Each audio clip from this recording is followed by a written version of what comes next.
Alright, तो Apple ने अपनी इस साल की आईफोन 17 सीरीज ग्लोबली लॉन्च कर दी है और इस साल उनकी 17 सीरीज में 4 मॉडल्स हैं, iPhone 17, iPhone 17 pro and pro max और इस साल का मोस्ट हाइप आईफोन एयर, जो कि इनकी प्लस मॉडल की जगह रिलीज हुआ है। और इस साल एप्पल ने अपने बेस आईफोन में काफ़ी सही चेंजेस करे हैं, जिससे ये अब तक के प्रीवियस बेस मॉडल्स के कंपैरिजन में सबसे वैल्यू फॉर मनी आईफोन हो चुका है।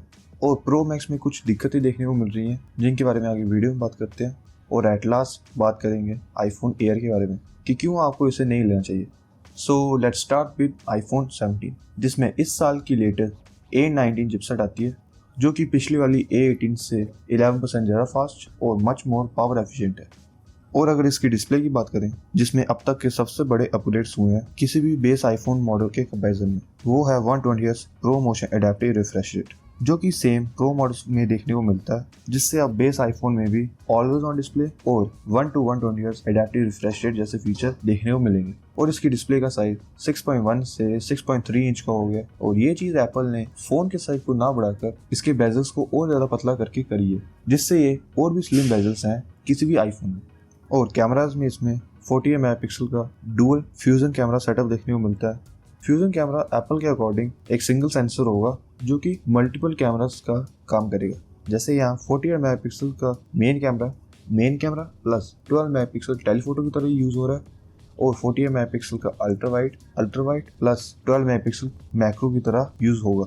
और फ्रंट में इसमें 18 मेगापिक्सल का सेल्फी कैमरा देखने को मिलता है, जिसमें स्क्वायर सेंसर है और ये फर्स्ट टाइम किसी स्मार्टफोन में यूज़ हुआ है, जिसका फ़ायदा ये है कि अब आप नॉर्मल पोजीशन में भी फ़ोन को पकड़कर और ज़्यादा वाइड सेल्फी ले सकते हो, जिसके लिए पहले आपको फ़ोन को यूँ टेढ़ा पकड़ने की ज़रूरत पड़ती थी। एंड आई होप कि फ्यूचर में और भी कंपनीज इस चीज़ को अपने स्मार्टफोन में दें और बाकी सभी फीचर इसमें सेम आईफोन 16 वाले हैं। और नेक्स्ट आप बात करते हैं प्रो मॉडल्स की, जिसमें एप्पल की सबसे पावरफुल A19 प्रो चिपसेट आती है। 48 मेगापिक्सल ट्रिपल फ्यूजन कैमरा, जिसमें 12 मेगापिक्सल 5x ऑप्टिकल जूम की जगह 48 मेगापिक्सल का 4x optical zoom plus 12 megapixel का 8x ऑप्टिकल जूम देखने को मिलता है और मैक्सिमम इसमें 40x का डिजिटल जूम है। हालांकि जूम 5x से 4x हो गया, बट मेगापिक्सल काउंट यहाँ बढ़ा है, जिससे फोटोज और भी ज़्यादा डिटेल और शार्प निकल के आती है। और फ्रंट में 18 मेगापिक्सल का सेल्फी कैमरा है। और अगर इसके फिजिकल फीचर्स की बात करें तो इस साल टाइटेनियम फ्रेम की जगह इसमें एल्यूमिनियम यूनिबॉडी देखने को मिलती है फॉर बेटर थर्मल कनेक्टिविटी। और नेटवर्क कनेक्टिविटी के लिए एंटीना बैंड्स इसके कैमरा प्लेट्यू के अराउंड देखने को मिलते हैं। और आईफोन्स की हीटिंग को मैनेज करने के लिए फर्स्ट टाइम इसमें वेपर चैम्बर देखने को मिलता है और ये चीज़ अभी सिर्फ प्रो मॉडल्स में ही आई है। Now at last let's talk about iPhone air, जो कि इस साल का सबसे interesting non value for money smartphone है, क्योंकि इसमें A19 प्रो चिपसेट आती है, जो कि प्रो मॉडल्स वाले का डाउनग्रेडेड वर्जन है और इसमें एक GPU कोर कम भी है। और इसके इतने पतले फॉर्म फैक्टर होने के कारण इसमें सिंगल स्पीकर आता है, वो भी इसके ईयरपीस में। और ग्लोबली इसमें eSIM का सपोर्ट है, क्योंकि इसमें फिजिकल सिम ट्रे की स्पेस ही नहीं है। बाकी स्मार्टफोन इतना पतला है तो इसमें थर्मल मैनेजमेंट और बैटरी बैकअप तो ज़्यादा अच्छा एक्सपेक्ट कर नहीं सकते, बट फिर भी एप्पल के अकॉर्डिंग इसमें हमें 1 डे का बैटरी बैकअप देखने को मिलता है। तो हम ये मान के चलते हैं कि ओवरऑल दिन में आपको इसे एक बार और चार्ज करने की ज़रूरत पड़ सकती है। बाकी इसमें 6.5 इंच की 120Hz pro motion adaptive refresh rate वाली डिस्प्ले आती है और फ्रेम इसमें ग्रेफाइट टाइटेनियम का और फ्रंट और बैक दोनों में सिरेमिक शील्ड 2 की प्रोटेक्शन आती है। और इसने जेरी रिग की ड्यूरेबिलिटी टेस्ट को पास कर लिए।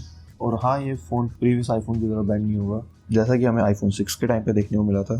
बाकी पूरी सीरीज़ के कॉमन फीचर्स की बात करूँ तो सब में 18 मेगापिक्सल का सेंटर स्टेज सेल्फी कैमरा है, 120Hz pro motion adaptive refresh rate और 3000 निट्स की पीक ब्राइटनेस। और सभी स्मार्टफोन्स के बेस मॉडल 256 GB से स्टार्ट होंगे और सब में फर्स्ट टाइम PWM डिमिंग का सपोर्ट देखने को मिलेगा, जिससे लो लाइट में भी आईफोन यूज़ करते टाइम आंखों पर स्ट्रेन कम पड़ेगा। बट फिर भी इसका PWM dimming refresh rate Chinese smartphone से काफ़ी कम है, जिसका सबसे बड़ा कारण है सैमसंग, क्योंकि एप्पल की OLED डिस्प्ले का मैन्युफैक्चरर सैमसंग है और वो खुद अपने टॉप एंड फ्लैगशिप्स में लो रिफ्रेश रेट वाली डिस्प्ले यूज़ करते हैं, जिसके बारे में आई थिंक एप्पल को कुछ करने की ज़रूरत है एंड आई होप कि फ्यूचर में वो इस चीज़ को कुछ करें।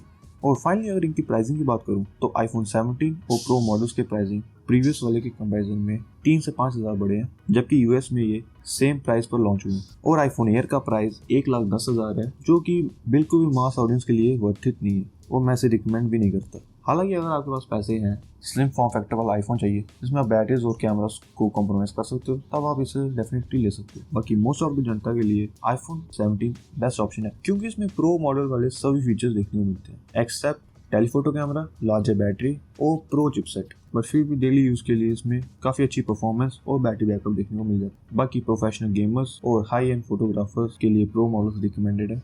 और इस साल प्रो मैक्स में एप्पल ने फर्स्ट टाइम 2 टेराबाइट वाला मॉडल भी लॉन्च कर दिया।